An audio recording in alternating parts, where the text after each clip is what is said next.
नमस्ते, मैं हूं तोशी मंदोला। करीब 15 लाख भारतीयों को अपने यहाँ बसाने वाले देश कुवैत में नागरिकता को लेकर एक बार फिर से कानून बन रहा है।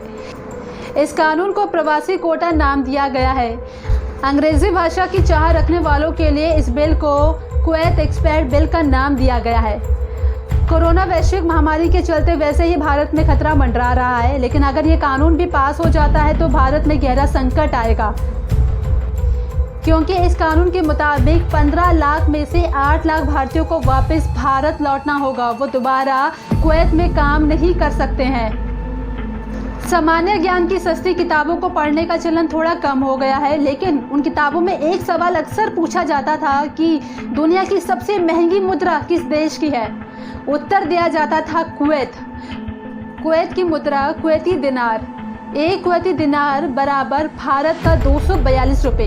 अगर कोई भारतीय कुवैत में जाकर दिन के 100 दिनार कमाता है तो यानी कि वो एक दिन में 24,200 रुपये से ज़्यादा की आमदनी कर रहा है। यही वजह है कि भारतीय प्रवासियों की ज़्यादा संख्या है कुवैत में काम करने को लेकर। कुवैत में तेल खदान बहुत ज़्यादा मात्रा में है और यही वजह है कि अलग अलग देश के प्रवासी कुवैत में आकर रोज़ी रोटी कमाते हैं और पैसा भी ठीक ठाक ही कमा लेते हैं।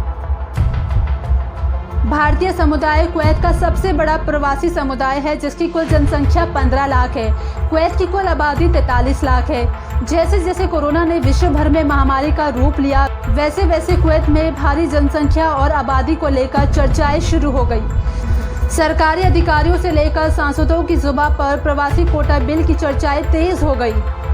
धीरे धीरे अपनी तरफ आकर्षित करते हुए कुवैत एक प्रवासी बहुल देश बन गया। इस देश की कुल जनसंख्या का 30% कुवैती और 70% प्रवासी है, लेकिन धीरे धीरे अब वहां पर प्रवासी विरोध भावनाएं गहरा रही है, जिसकी वजह से सरकार को इस समस्या की तरफ अपना ध्यान आकर्षित करना ही पड़ा।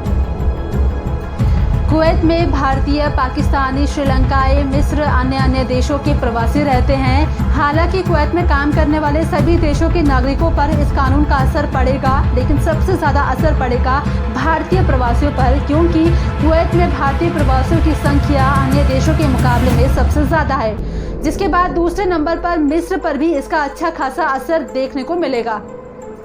कुछ रिपोर्ट्स में कहा गया है कि कुवैत के प्रधानमंत्री शेख सबाह अल खालिद अल सबाह ने ही कुवैत में प्रवासियों की 70% जनसंख्या को घटाकर 30% करने का प्रस्ताव रखा है। अगर ये कानून पास हो जाता है तो 15 लाख भारतीयों में से 8 लाख से ज़्यादा भारतीयों को भारत वापस लौटना होगा। फिलहाल इस वीडियो में सिर्फ इतना ही। कमेंट सेक्शन के दरवाजे आपके लिए खुले हुए हैं। मैं तोशी मंदोला अगले वीडियो में मुलाकात करूंगी। लेकिन अगर ये वीडियो आप फेसबुक पेज पर देख रहे हैं तो पेज को लाइक करिए। यूट्यूब पे देख रहे हैं तो तोशी टॉकीज को सब्सक्राइब करिए। शुक्रिया।